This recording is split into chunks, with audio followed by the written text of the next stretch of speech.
name is Dr. Tarun Sharma. I am Assistant Professor of Mathematics in Biani Group of Colleges. आज के lecture में हम discuss करने वाले हैं पोलर कोऑर्डिनेट्स। पोलर कोऑर्डिनेट क्या होते हैं, कैसे उनको डिराइव किया जाता है और क्या उनकी इंपॉर्टेंस है। देखिए, पोलर कोऑर्डिनेट जो टॉपिक है हमारे यहाँ पे बीएससी फर्स्ट ईयर के अंदर पढ़ाया जाता है। तो बेसिकली क्या है पोलर कोऑर्डिनेट, हम देखते हैं। ये हमने एक डायग्राम बनाया है। यहाँ पे देखिए, पोलर कोऑर्डिनेट को समझने के लिए हम कुछ टर्मिनोलॉजी, कुछ डेफिनेशंस हैं, कुछ टर्म्स हैं जिनको हम पहले डिस्कस करेंगे। तो देखिए, यहाँ पे एक इनिशियल लाइन जिसको हम OX से डिजाइन बताते हैं, वो हमने यहाँ कर रखी है draw. OX is the initial line और जो परपेंडिकुलर लाइन है OY वो इसके परपेंडिकुलर है। तो यहाँ पे देखिए बेसिकली 3 से 4 चीज़ों के बारे में हम डिस्कस करेंगे। जैसे OX जो है हमारे पास इनिशियल लाइन है, और जो OP है यहाँ से यहाँ तक की जो डिस्टेंस है जिसको हम R से डिनोट कर रखे हैं उसे हम बोलते हैं रेडियस वेक्टर। इसे हम रेडियस वेक्टर बोलते हैं। और OP P से OX पे हमने एक परपेंडिकुलर ड्रॉ करा, दैट इज PN। तो ये जो P पॉइंट यहाँ से बन रहा है, OP को जब हम मिलाएंगे पॉइंट्स को और PN को जब मिलाएंगे तो यहाँ जो P पॉइंट बन रहा है हमारे पास में, इसके कोऑर्डिनेट्स हैं R, थीटा।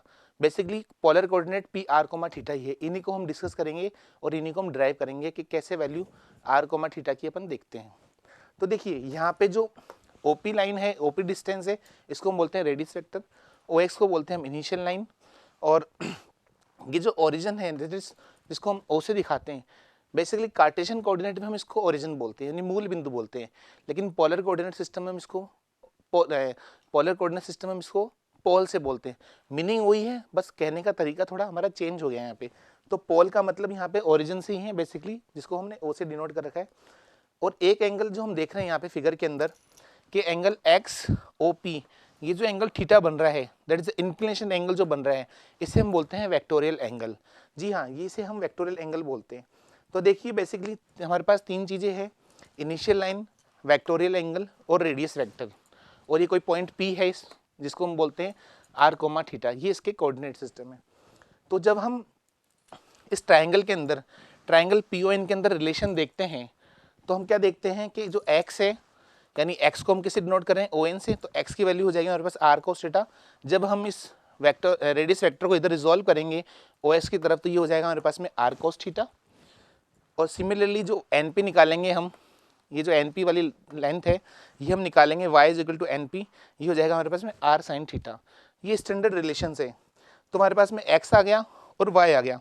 तो जब हम रिलेशन 1 और रिलेशन 2 को जब ऐड करके स्क्वायर करते हैं, तो हम क्या देखते हैं कि x² + y² is equal to हमारे पास में आएगा R² cos² theta plus R² sin² theta. तो sin² theta plus cos² theta 1 हो जाता है। तो हमारे पास जो रिजल्ट निकल के आएगा वो आएगा हमारे पास में R² is equal to x² पर y²। तो ये हमारे पास में R, X और Y के अंदर एक रिलेशन हमारे पास आ जाता है। सिमिलरली जब रिलेशन को सेकंड को और 1 को मैं डिवाइड करता हूँ, तो हमारे पास में आएगा sin theta upon cos theta is equal to y/x। तो sin theta upon cos theta हमारे पास tan थीटा हो जाएगा। तो हमारे पास रिलेशन आएगा tan theta is equal to y/x। और in term of theta we can say that theta is equal to tan inverse y/x। तो यहाँ पे हमने दोनों चीज़ें डिस्कस करी है, R की वैल्यू कैसे निकालते हैं और थीटा की वैल्यू कैसे निकालते हैं। तो अगर हमारे पास X और Y की वैल्यू पता हो तो हम R की वैल्यू निकाल सकते हैं, और हमारे पास में Y और X की पता हो तो हम थीटा की वैल्यू भी निकाल सकते हैं। तो इस प्रकार से एक रिप्रेजेंटेशन है, किसी पोलर कोऑर्डिनेट को हम कैसे उसको रिप्रेजेंट करते हैं और कैसे हम उसको बताते हैं, उसकी जो टर्मिनोलॉजीज होती है। अगला लेक्चर जब होगा उसमें हम डिस्टेंस निकालेंगे कि किन्हीं 2 पॉइंट्स के बीच में डिस्टेंस कैसे निकाल जाते हैं। जी हाँ, जैसे कार्टेशियन कोऑर्डिनेट में तो आपका सिंपल फार्मूला था, डिस्टेंस फार्मूला, लेकिन पोलर कोऑर्डिनेट सिस्टम में कैसे हम उसको डिज़ाइन करते हैं, कैसे हम उसको डिस्कस करते हैं, ये हम अगले लेक्चर में देखेंगे। तो thank you very much for watching this video. Please like, subscribe and share this video, and don't forget to like Guru Kapil channel. Thank you very much.